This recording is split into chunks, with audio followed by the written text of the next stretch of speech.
They said the river was just water, just a lifeline for our village. But they were wrong. Tonight, it's alive, and it's angry. If I don't stop him, everything we love will be washed away. The Christmas Eve sky glowed with hues of orange and gold, draping the Kunga River in a breathtaking beauty, like a masterpiece crafted by nature itself. The crisp, cold air of the festive season carried the sweet scent of gingerbread and cheerful melodies echoing faintly from the distant village. But beneath that peaceful veneer, the river seemed to harbour an unsettling secret. The water had turned colder than usual, as though an invisible hand had frozen its very flow. The churning waves carried a strange urgency, like the panicked rhythm of a frightened heart. Standing on a snow-covered wooden bridge, Lyla shivered slightly. Her deep brown eyes glimmered with worry, as if she could sense something ominous drawing near. Beside her stood Malik, her father, with his weathered face and eyes full of experience. He placed a reassuring hand on his daughter's shoulder. His gaze drifted far across the river, where the water sparkled golden under the waning sunlight. "Do you feel it, Lyla?" His voice dropped, laced with tension. "This river, it's no longer itself." Lyla nodded, but before she could reply, Jonas, the young and strong member of the group, cut in. Arms crossed, his sharp blue eyes darted toward the snow-laden forest. "This isn't just about the river," Jonas said, his tone heavy with seriousness. "The winds! It's like they're trying to warn us of something." The wind picked up, sharper now, slicing through the air like invisible blades of ice. The pine trees lining the riverbanks, usually so still in winter's embrace, began to shake violently, as though they might be ripped from their roots. From a distance, a deep, rumbling sound emerged. The crashing of waves against the shore mixed with an eerie, guttural roar.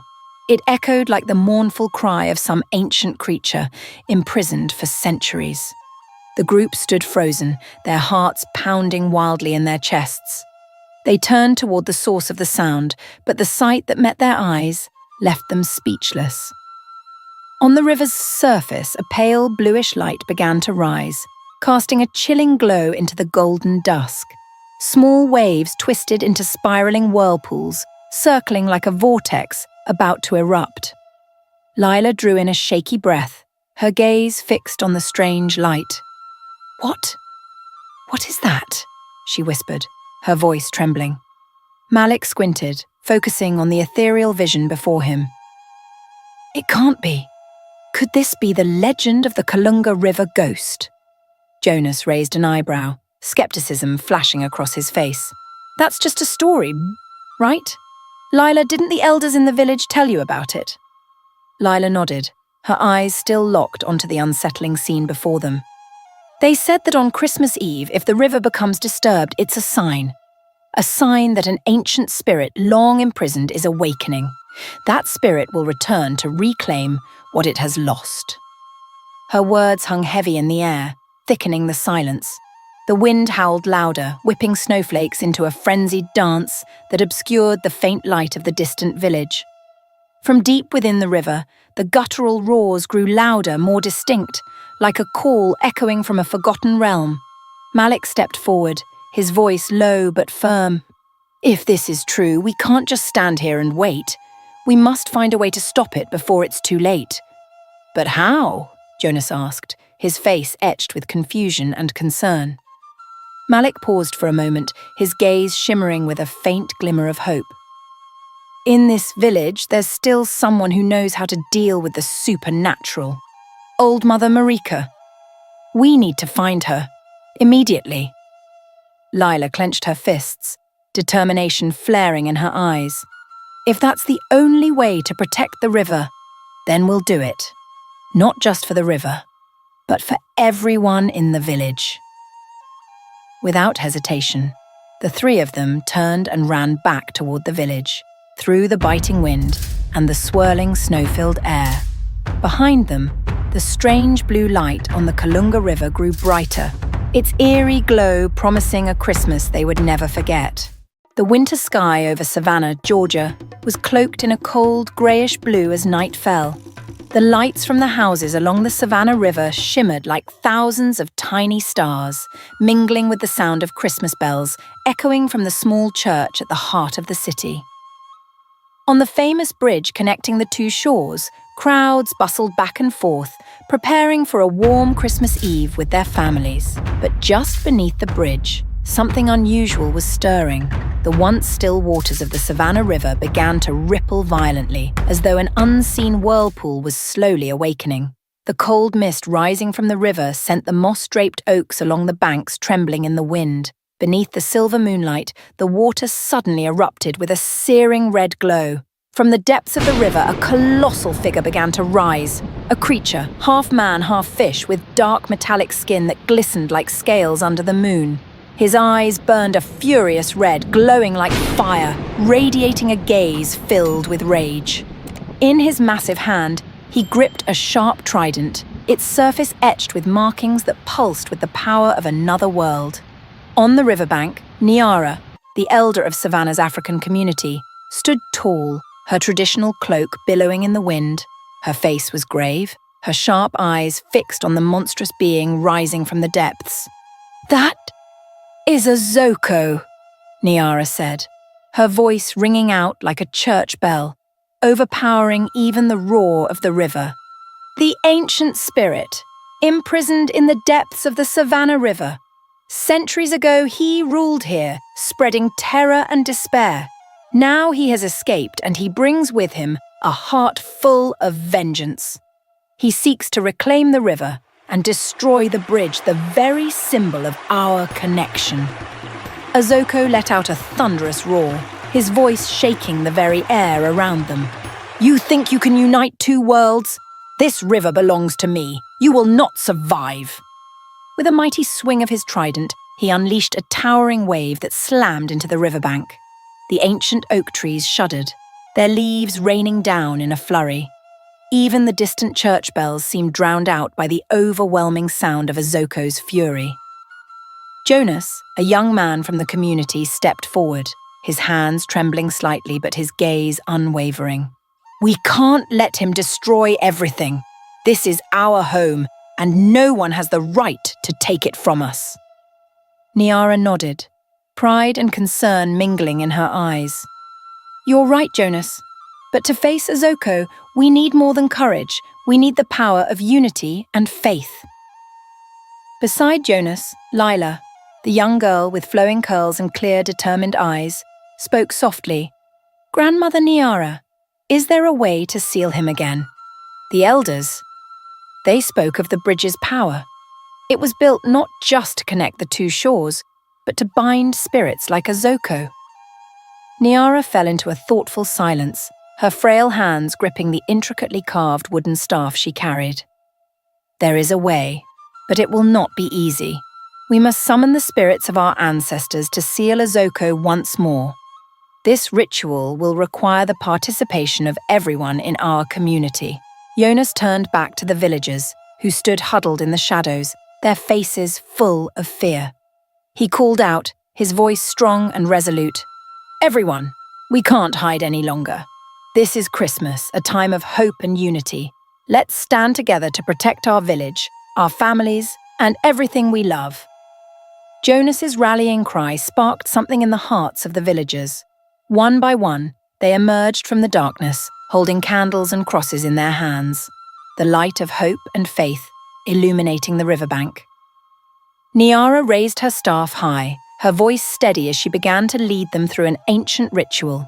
The sound of prayers filled the air, blending with the distant bells, forming a harmonious and powerful chorus. The light from the candles spread outward, creating a circle of warmth and energy that surrounded Aoko, tightening its hold on him. Aoko roared, thrashing wildly, struggling to break free of the encroaching light. But the harder he fought, the weaker he became. "You cannot seal me forever," he bellowed, his voice a deafening cry. "One day I will return."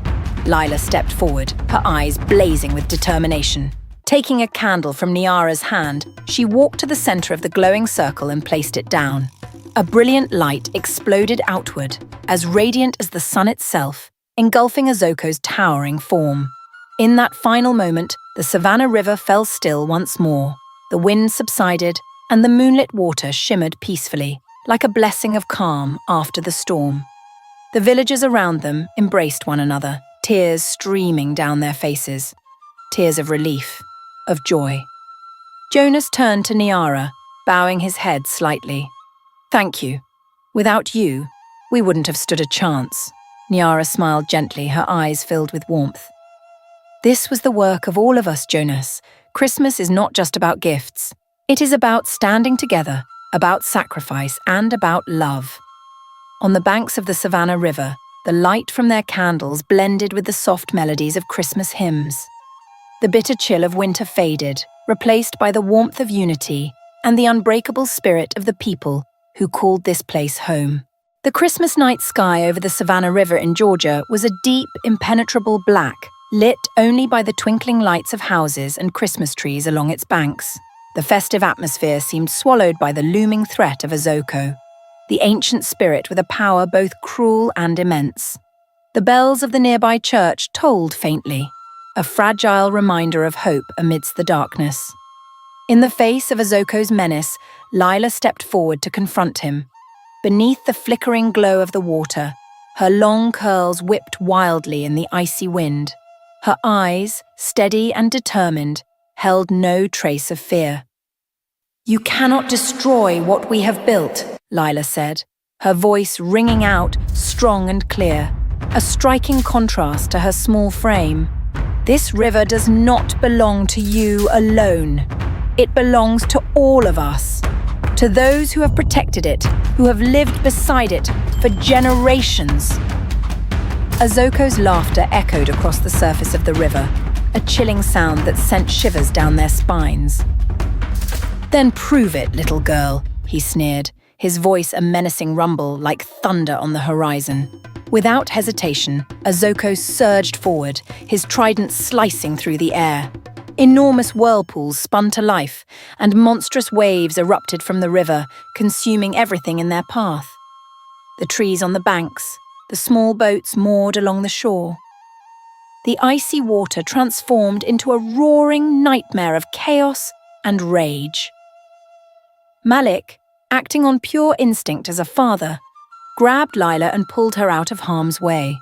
Planting himself in front of her, his strong arms held her back as the wave crashed towards them. "You have to be careful," he shouted, his voice straining to rise above the roar of the river. From a distance, Jonas came charging forward, a wooden spear clutched tightly in his hands, a crude weapon hastily fashioned from the village camp. "We can't let him destroy everything," Jonas shouted, his voice defiant against the wind and water. "We have to fight back." The villagers, who had been cowering behind houses and trees, began to emerge. An elderly man gripped an axe meant for splitting wood. A group of young women, scarves wrapped tightly around their necks, held torches in trembling hands. Slowly they moved forward, forming a circle around Niara, the elder, who now stood at the heart of the rising storm, leading a prayer with steadfast resolve. "Do not let him frighten us," Jonas cried, his gaze ablaze with determination. He hurled the spear with all his might, but Aoko merely swatted it aside.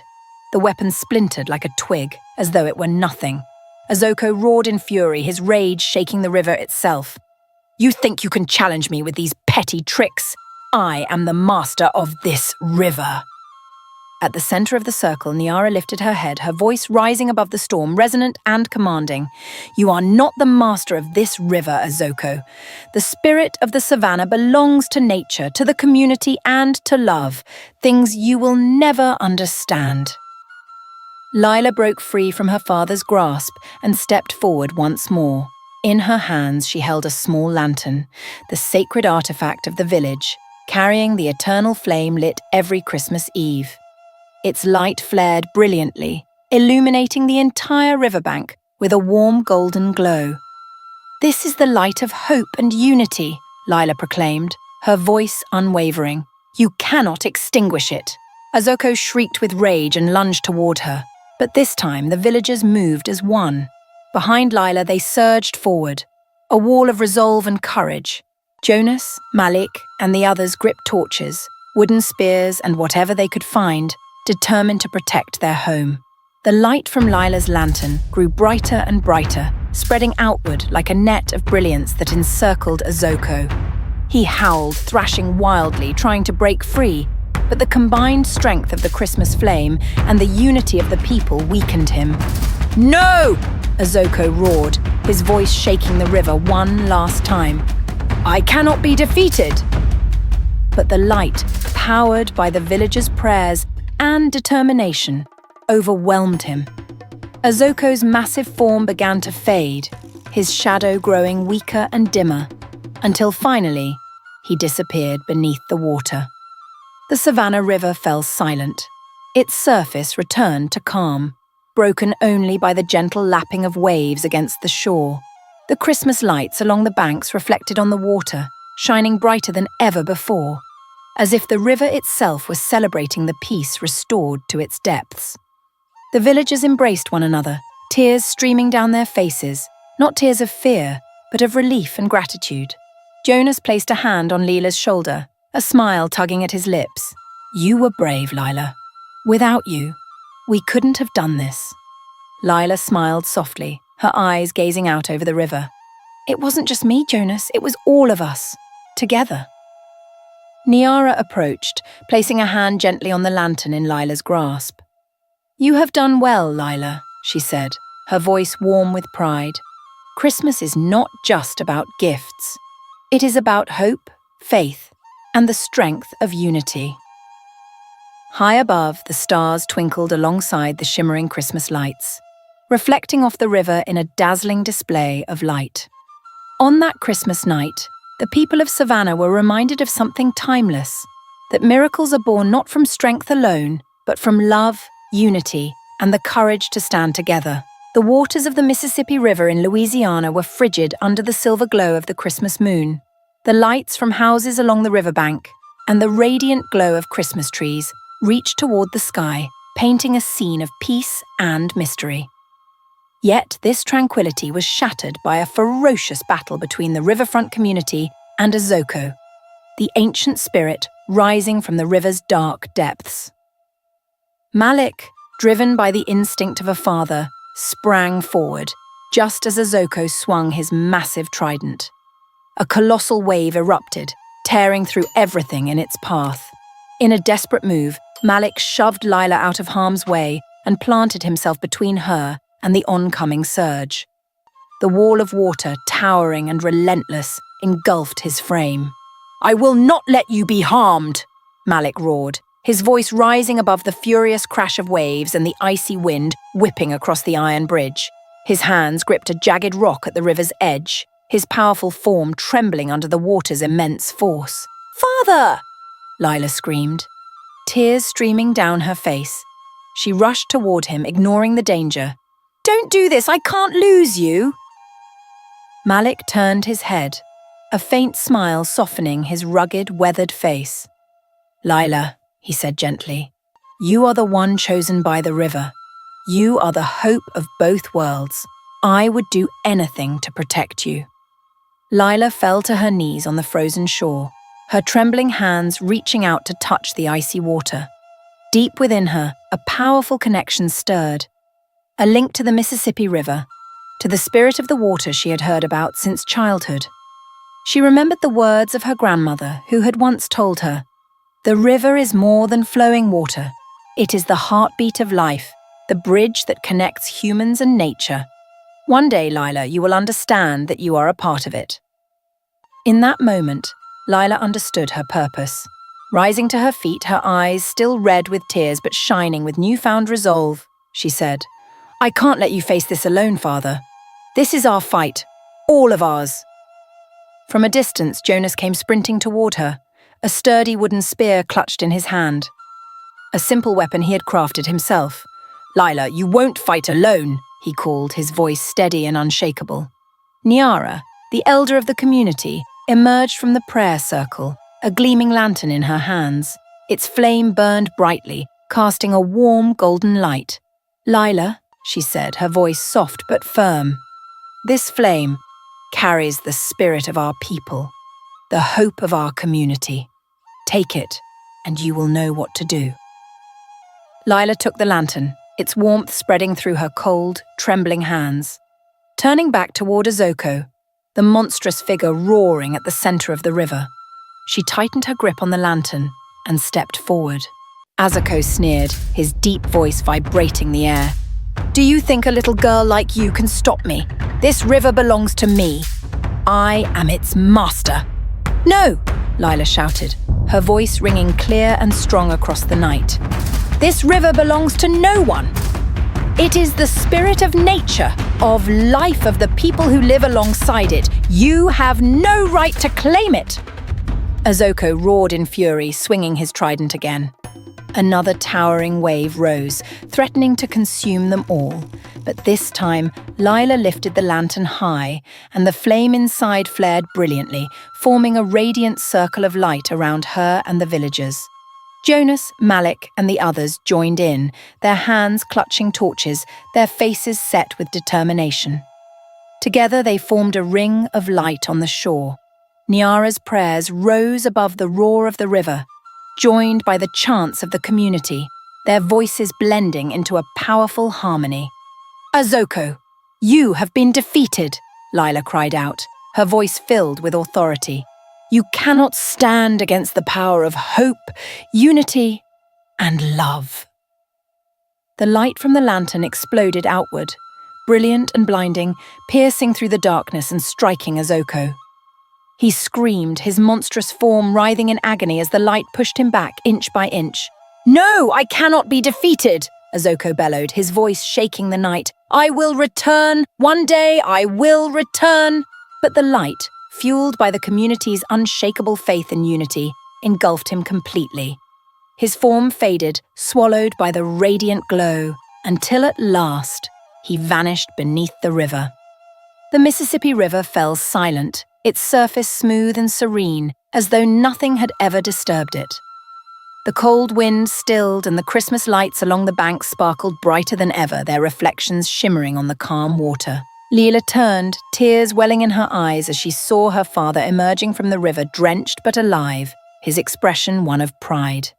"You did it, Lyla," Malik said, his voice thick with emotion. The villagers embraced one another, tears streaming down their faces, tears of joy, of relief, of gratitude. Jonas placed a hand on Lyla's shoulder, a small smile on his face. "You're the bravest person I know," he said softly. Niara approached, her wise, kind eyes fixed on Lyla. "Christmas is not just about gifts and shining lights," she said, her voice filled with reverence. "It is about hope, faith, and the strength of unity. Tonight, you reminded us of that, Lyla." On the banks of the Mississippi River, the lantern's flame continued to burn bright, a beacon of light against the darkness. And on that Christmas night, the people of the river knew one truth above all, that there is no power greater than love, hope, and the unyielding strength of a united heart. The church bells in the distance tolled steadily, as if desperately reminding everyone of peace and hope on this sacred night. But in the middle of the river, a fierce battle was unfolding, a place where human faith and strength clashed against an ancient, powerful spirit. Jonas, gripping a sturdy wooden spear, charged straight at Aoko. Though he was only a mortal man, he did not hesitate to face an enemy far stronger than himself. Each step he took echoed on the cold, wet bridge, his heart pounding wildly, yet his gaze never wavered. "You will not destroy our village!" Jonas shouted, his voice booming like thunder across the darkened sky. He thrust the spear, aiming for Azoko's chest. Though the blow could not pierce the creature's armor-like scales, it was strong enough to draw his attention. Aoko roared in fury, swinging his trident and unleashing a powerful wave that surged forward, destroying everything in its path. Jonas staggered back a few steps but refused to retreat. He charged forward again, determined to distract Aoko and give Lyla the chance she needed. From the snow-covered riverbank, Niara, the mermaid queen and protector of the river, emerged. She wore a flowing cloak the color of deep blue water, blending seamlessly with the Mississippi River itself. Her determined eyes gleamed as she raised her hands, summoning the strength of the river's depths. "Aoko!" Niara's voice rang out, resonant, and commanding, like a song carried through the waters. "You have no right to destroy the bond between these two worlds. Return to where you belong." Aoko laughed, a low, mocking sound that reverberated through the air. "You think you can stop me, Niara? I am the river's power. I will claim it as my own." But Niara stood her ground. She summoned towering waves, water rising like walls of liquid force, crashing toward Aoko in an attempt to drown him. The swirling vortexes surged, pulling at his massive form. Meanwhile, Lyla stood at the center of the bridge, the sacred lantern in her hands. The flame inside burned brighter than ever, casting radiant light that pushed back the darkness. Her determined eyes watched Niara and Jonas fight, but her focus turned toward the villagers gathered on the shore.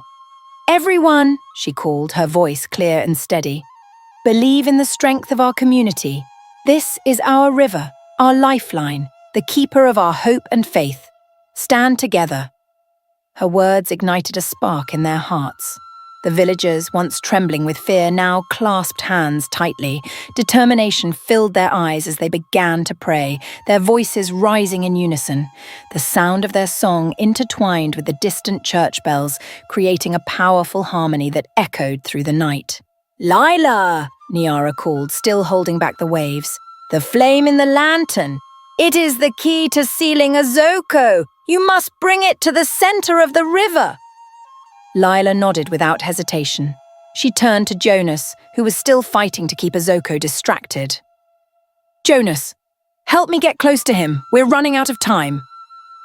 Jonas spun around, his eyes meeting hers with unwavering trust. He knew this was their final chance. "I've got you. Stay close." Together they charged toward Aoko, battling against the wild, freezing winds and crashing waves. Lyla clutched the lantern tightly, its light growing stronger with each step. The flame illuminated the bridge, cutting through the storm and the darkness. As they neared Aoko, Lyla raised the lantern high. The light flared brilliantly, blinding and unstoppable. Aoko let out a guttural scream, his fiery red eyes narrowing against the overwhelming glow. "No, I cannot be defeated!" Aoko roared, his voice echoing like a dying storm. "This is the light of hope!" Lyla cried, her voice ringing with power. "The light of faith and the strength of unity. You cannot stand against it." The light from the lantern enveloped Aoko, its brilliance consuming the shadows that cloaked him. He thrashed and roared, his form writhing against the unstoppable glow. Slowly, piece by piece, the darkness fell away until his enormous figure vanished completely beneath the river's surface. The Mississippi River grew calm once more. Its waters were smooth and still, reflecting the shimmering Christmas lights from the shore. The wind ceased, and the silence carried with it a peace that had long been absent. On the riverbank, the villagers embraced one another, tears streaming down their faces. Tears of relief, joy, and gratitude. Jonas placed a hand on Lyla's shoulder, his expression softened by a proud smile. "You are braver than anyone I've ever known, Lyla. We couldn't have done this without you." Niara approached, her regal presence radiating warmth. "You saved this river, Lyla," she said, her voice full of pride. "And you did more than that. You saved the spirit of this community. This will be a Christmas no one will ever forget." The light from the lantern in Lyla's hands continued to glow, a beacon of hope and unity. Along the Mississippi River, the twinkling Christmas lights reflected off the calm waters, shimmering like stars in the night. And on that Christmas Eve, they all understood a simple, timeless truth, that the power of love, unity, and faith could overcome even the darkest of storms. On Christmas Eve, the Hudson River in New York was a vision of enchanting beauty. The lights from Manhattan's towering skyscrapers shimmered on the water's surface like a sea of stars. Famous bridges, like the George Washington, glowed brilliantly with colourful lights, linking the two shores as symbols of unity and connection. The crisp winter air carried the sweet scents of gingerbread and hot chocolate, but amidst this festive scene, a fierce battle raged, a battle that threatened everything the river represented. Lyla stood on the riverbank, her gaze locked on the monstrous figure before her. Aoko, the ancient spirit of immeasurable power, roared, his fiery red eyes blazing with a fury that could consume everything in his path. The battle had dragged on for hours. Despite their greatest efforts, every attack the group had made had failed to subdue him. Lyla panted, her chest heaving as she clutched the lantern in her trembling hands. The light inside it flickered weakly like a fading heartbeat. She knew that unless a miracle happened, this river, a lifeline for millions, would fall to Aoko, dragging the entire city into darkness. Realizing her strength alone was not enough to defeat Aoko, Lyla suddenly had a bold idea. Stepping out into the center of the chaos, her legs shook, but her eyes burned with unyielding resolve. She raised the lantern high, its light trembling faintly in the freezing air. "Aoko!" Lyla shouted, her voice echoing through the cold night. "You don't have to do this. Hatred will only bring more pain. Let this river be a place of healing, not division." Aoko paused. For the briefest of moments, a flicker of confusion crossed his face. Her words seemed to stir something deep within him, a part of his soul long buried. But the moment passed, and his eyes burned brighter with rage. His voice thundered, shaking the earth itself. "You think your words can change me?" Aoko roared. "I have endured centuries of torment trapped beneath this river. I will not stop until you all feel the pain I have borne." Lyla stood her ground, her gaze unshaken. "It isn't just words, Aoko," she replied, her voice steady and full of conviction. "It's faith. And love. I believe you too deserve a chance to begin again." Her words hung in the air, and for a moment, the world seemed to hold its breath. On the riverbank, Jonas, always ready to charge into battle, froze, staring at Lyla with a mix of awe and disbelief. Niara, who had faced ancient spirits before, watched in silence, her sharp eyes fixed on Aoko, waiting for his response. The lantern in Lyla's hands flared suddenly, its light no longer faint but brilliant and strong. It illuminated Azoko's face, revealing a change in his expression. The fiery rage in his red eyes softened, replaced by something unfamiliar: weariness. The anger and bitterness that had consumed him for so long seemed to drain away, leaving behind only a deep, aching exhaustion. "Begin again?" Aoko muttered, his voice no longer thundering but low, almost broken. "You think I can start over after everything I have done?" "I believe you can," Lyla answered softly, her words filled with strength. "Look around you. This is Christmas, a time for hope, for forgiveness. No one is beyond redemption, not even you." The silence that followed was profound. From the shore, the villagers watched, transfixed, as the light from Lyla's lantern bathed Aoko in a warm glow. It was not a weapon, but a gentle, healing light, a blanket of peace that wrapped around his tormented soul. Aoko sank to his knees, the massive trident slipping from his grasp and landing in the water with a quiet splash. "I have lived too long in the darkness," he said, his voice hushed. "Perhaps it is time I seek the light." Lyla stepped forward, holding the lantern high. "This river can be a place of healing, Aoko," she said softly. "Let it be where you begin again." For the first time, Aoko nodded, a faint peace settling over his features. "I will try," he whispered, before his enormous form began to dissolve. His body faded into wisps of smoke that curled upward, then sank into the calm waters of the Hudson, disappearing without a trace. The river grew still, its surface smoothed into a mirror of light, reflecting the glowing Christmas decorations on the bridges and the shimmering city skyline.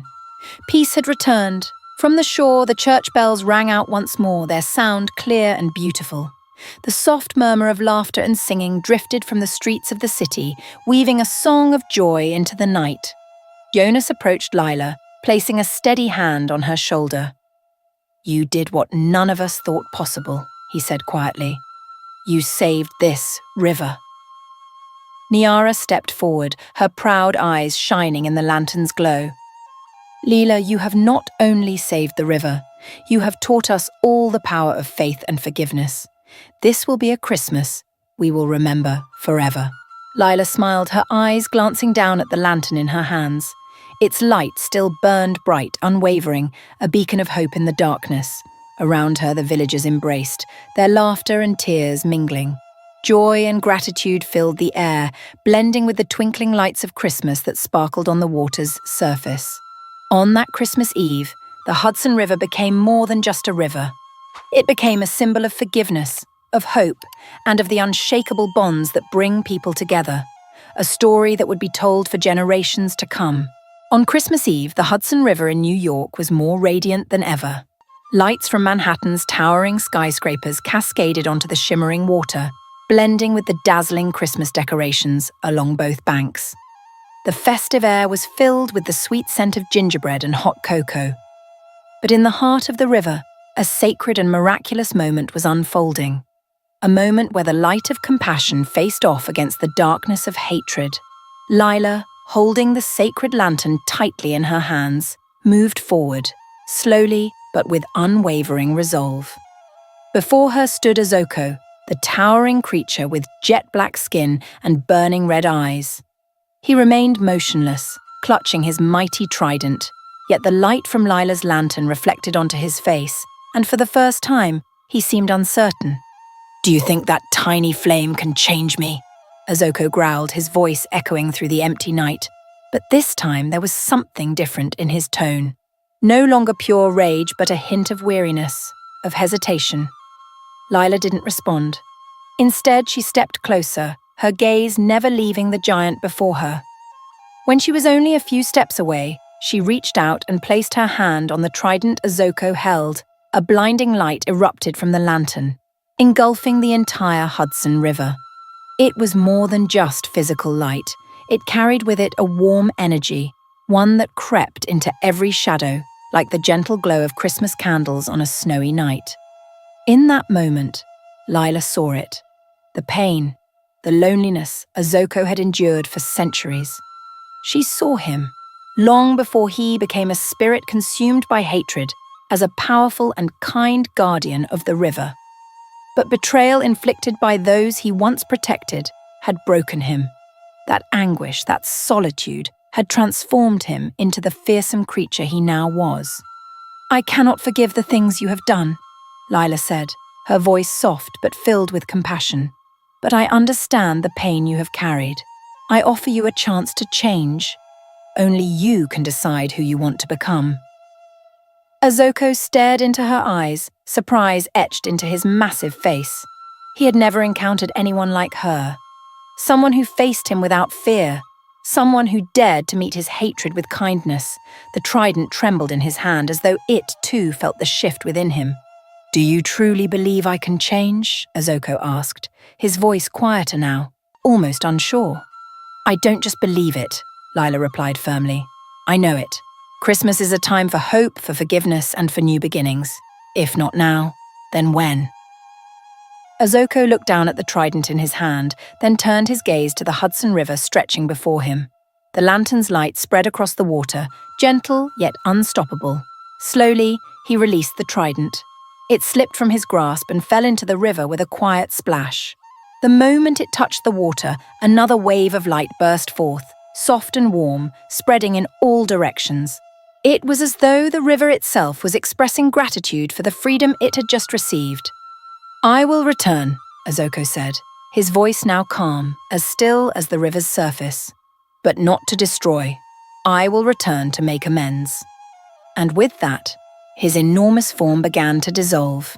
Piece by piece, Aoko melted into mist, his essence merging with the Hudson River, until nothing remained but the quiet, peaceful water. The river was still once more, its surface smooth and glass-like, reflecting the twinkling Christmas lights along the shore. On the banks, the people stood in silence, unable to speak. They had witnessed a miracle, not just the defeat of Aoko, but the triumph of compassion and forgiveness. Jonas stepped forward, placing a hand on Lyla's shoulder, his voice choked with emotion. "You've done something none of us thought possible," he said softly. "You saved this river, this village, and perhaps even Aoko himself." Niara approached, pride gleaming in her eyes. "Lyla, "You have not only driven away the darkness," she said, her voice filled with warmth. "You have brought back what we thought was lost. That is the true meaning of Christmas." From a distance, the church bells began to ring, their melodies clear and bright. Laughter and singing rose from the streets, the joyous voices of families celebrating the season. Lyla looked down at the lantern in her hands. Its light still burned brilliantly, as though it were not just illuminating the Hudson River, but also the hearts of everyone who had witnessed this night. On that Christmas Eve, under the glow of the lantern and the reflection of the Christmas lights, they understood a truth they would carry with them forever, that no power is greater than faith, love, and forgiveness. The Hudson River, peaceful and radiant, became a symbol of hope, a story of redemption and unity that would be told for generations to come. The Kunga River, after Aoko's rage, had returned to its tranquil state, as though the battle had never taken place. Its calm waters reflected the brilliant lights from the bridge above, where Christmas decorations shimmered against the cold night sky. The serene scene, intertwined with the distant ringing of church bells and the soft whisper of the wind through the trees, resembled a perfect painting of hope and rebirth. Malik leaned against the bridge, his face smudged with dirt and marked by wounds, yet his eyes shone with pride. He looked at his daughter, Lyla, and his voice trembled with emotion. "You did it, Lyla," he said softly, his words heavy with affection. Lyla turned, wiping the tears from her eyes, her hands still clutching the sacred lantern. "It wasn't just me, Father," she said, her voice calm yet tender. "We did this together, all of us." On the riverbank, villagers and river beings alike, mermaids and guardian spirits, gathered together. A spontaneous Christmas celebration began on the frost-covered ground, where flames from a roaring bonfire warmed everyone. Laughter rang out, mingling with the melodies of Christmas carols sung in unison. Niara, the mermaid queen, stood near the water's edge, a gentle smile playing on her lips as she watched the people, no longer divided, come together as one. "This river, this bridge," she murmured to herself, "has become a symbol of courage and love." Lyla stood beside Jonas, her loyal companion throughout the battle. Together they watched the fire burn brightly, its light dancing in Lyla's hopeful eyes, while Jonas gave her a soft, knowing smile. "Do you think we're really done?" Jonas asked, his voice steady but curious, his eyes reflecting the flickering flames. Lyla was silent for a moment, as though weighing her thoughts carefully. "I think an ending is just the beginning of something new," she replied firmly.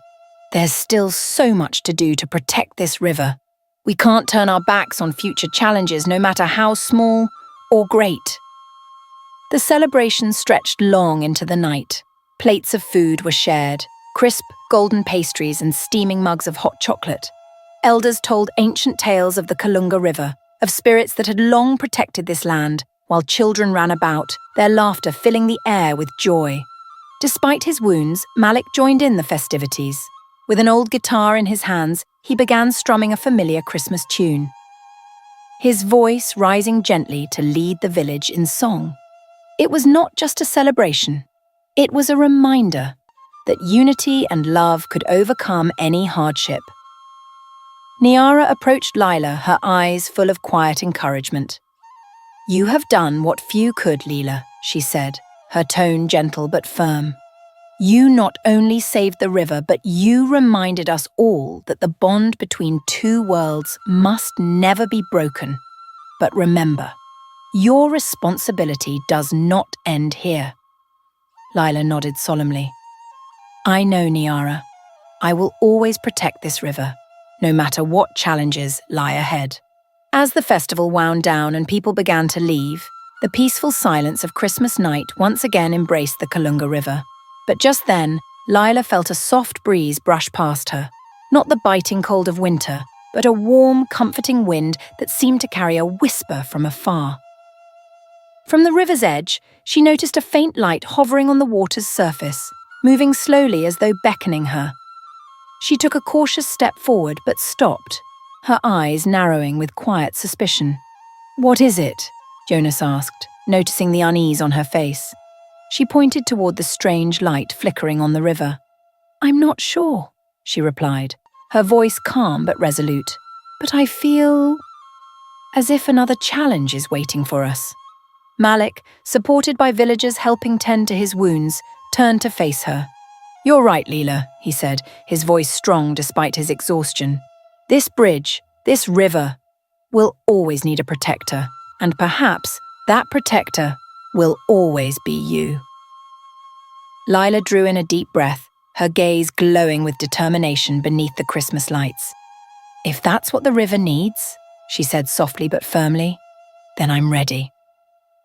In the distance, the church bells rang once more, their chimes clear and hopeful. A reminder that faith and hope would never fade. But this time, the people standing by the Kunga River understood. The bells also signaled the arrival of new challenges and the beginning of a new journey. Will the Kunga River remain forever at peace? What is the strange light, and what does it hold for Lyla and the villagers? If you want to know what happens next, hit like, subscribe, and turn on notifications so you don't miss the next chapter. Share your thoughts in the comments. What challenges do you think await Lyla? Do you believe the Kunga River is truly safe? Join us on the next part of this journey, where courage, love, and unity will continue to be tested. If you're part of the African American community, share this story with your friends, family, and loved ones in the United States to preserve the rich cultural heritage and folklore of our ancestors. And don't forget to stay tuned for more incredible stories, only on African Tales Best.